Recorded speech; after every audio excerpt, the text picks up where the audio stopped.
Optar pela realização de bons projetos de investimento pode ser o fator determinante para o sucesso do seu negócio. Vamos entender de forma prática sobre como realizar a avaliação de um projeto, tornando assertiva a decisão de investimento.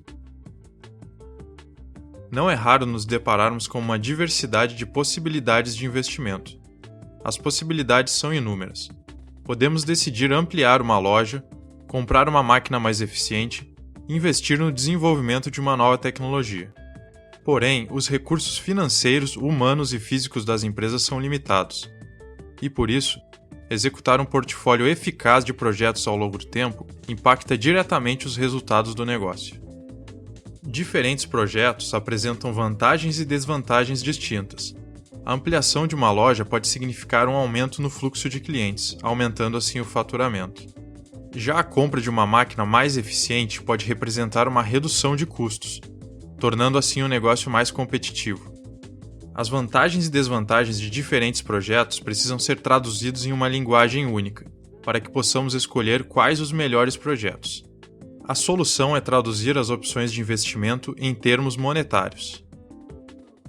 Uma das premissas da avaliação da viabilidade de projetos é que o valor do dinheiro se altera ao longo do tempo, em decorrência do pagamento de juros e da inflação da moeda. Vejamos o exemplo. Vamos considerar um rendimento de 10% ao ano e uma inflação de 6,5% ao ano. Uma aplicação de R$1.000, após 10 anos de rendimento, acumulará um montante de R$ 2.593. Porém, a inflação fará com que o poder de compra dos R$1.000 iniciais se reduza para apenas R$ 510 após 10 anos.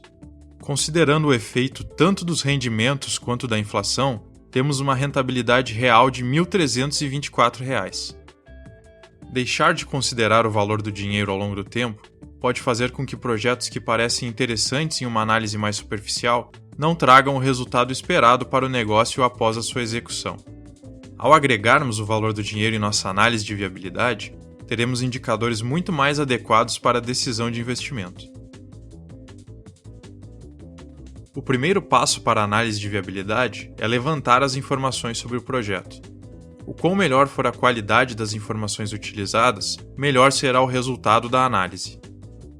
Vamos começar levantando os investimentos necessários para realizar o projeto. Os investimentos devem ser separados em iniciais e adicionais. Os iniciais são aqueles que precisam ser realizados no começo do projeto para que ele seja posto em prática. Já os adicionais são os que precisam acontecer ao longo do projeto. Os custos do projeto devem ser divididos em fixos e variáveis. Fixos são aqueles que acontecerão mesmo que nenhum serviço ou produto seja criado. Já os variáveis são os que variam conforme a quantidade de bens ou serviços. No caso de projetos em que esperamos obter faturamento diretamente atribuído ao investimento em questão, precisamos levantar a quantidade esperada de vendas e o preço que será praticado. Ganhos que o projeto possibilitará também devem ser considerados. Deve-se levantar também os impostos que precisarão ser pagos sobre a receita e lucros. Como vimos no começo do vídeo, considerar o valor do dinheiro ao longo do tempo influencia diretamente a qualidade da avaliação. Para que possamos fazer isso, temos que estabelecer o que se chama de taxa mínima de atratividade. Essa taxa irá expressar a rentabilidade mínima que se espera para o projeto. É o mínimo de rentabilidade que faz o projeto valer a pena do ponto de vista econômico. 3 componentes formam a taxa mínima de atratividade. O custo de capital do projeto considera o custo do dinheiro que financiará o projeto, que pode ser dividido entre capital próprio e de terceiros. O custo de capital do projeto influencia diretamente a viabilidade do projeto. É importante considerar diferentes opções de capital, seja próprio, de terceiros ou uma composição dos dois. A taxa do custo de capital do projeto pode ser obtida através da fórmula conhecida como custo médio ponderado de capital, ou WACC em inglês. A inflação e o risco também podem ser incorporados à TMA para refinar a análise. A partir de todas as informações coletadas nas etapas anteriores, podemos então desenvolver o estudo de viabilidade do projeto. É muito importante ter sempre em mente que o quão melhores forem as informações coletadas, melhor será o resultado da avaliação do projeto. Toda a análise de viabilidade do projeto é feita a partir dos fluxos de caixa do projeto. Os fluxos de caixa podem ser avaliados a partir da ótica de 3 indicadores: o VPL, a TIR e o Payback. Para complementar o estudo, analisa-se o comportamento da rentabilidade do projeto através da análise de cenários e da análise de sensibilidade.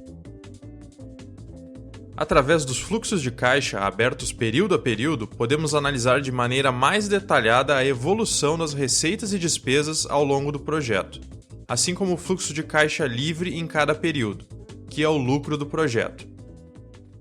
O método do valor presente líquido, o VPL, nos mostra qual o retorno do projeto acima da taxa mínima de atratividade e em valores monetários de hoje. Ele traz os fluxos de caixa futuros para o presente para podermos avaliar a rentabilidade tendo o valor do dinheiro hoje em mente. Um valor de VPL positivo significa que o projeto é rentável acima da taxa mínima de atratividade. O método da taxa interna de retorno, a TIR, calcula a taxa para o qual o VPL do projeto é igual a zero. Esse indicador deve ser utilizado como auxiliar ao VPL e em comparação com a TMA. Um valor de TIR acima do valor da TMA significa que o projeto é rentável acima da taxa mínima desejada. O método do Payback nos mostra em quanto tempo o investimento inicial do projeto será recuperado. Ele pode ser calculado de forma simples ou descontada.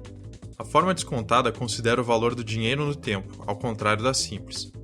Como vimos anteriormente, não considerar as variações que o dinheiro sofre com o tempo pode comprometer o estudo de viabilidade.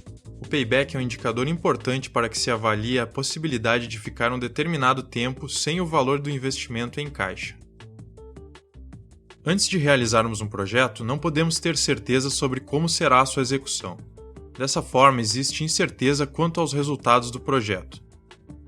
A análise de cenários nos ajuda a entender melhor o comportamento do projeto em diferentes condições. Criamos o cenário provável, otimista e pessimista, alterando as receitas, investimentos e custos, e analisando o resultado do projeto em cada cenário. A análise de cenários responde perguntas do tipo: caso as vendas do projeto caiam 50%, ele ainda será rentável? De forma complementar à análise de cenários, a análise de sensibilidade nos ajuda a entender quais as variáveis mais críticas do projeto para que ele se mantenha rentável. Diferentes projetos podem sofrer variações em seu VPL de diferentes formas conforme os investimentos, as receitas e os custos variam. Por exemplo, em um projeto onde a variável mais sensível para o VPL sejam as receitas, é preciso focar esforços para garantir que a quantidade de vendas planejada seja concretizada. A tomada de decisão final sobre realizar o projeto de investimento ou não deve considerar o maior número de fatores possíveis. Utilizando os indicadores do VPL, TIR e Payback, em conjunto com a análise de cenários e a análise de sensibilidade, podemos ter uma visão bastante completa sobre o projeto. Entretanto, outros fatores devem ser considerados na decisão final. Fatores de natureza social, econômica, política, entre outros, também podem influenciar o projeto. Dessa forma, é recomendado que a análise econômica faça parte de uma avaliação mais abrangente, uma avaliação multicriterial. Para mais conteúdos e ferramentas para gestão, acesse o nosso site, inscreva-se no nosso canal e nos siga nas redes sociais.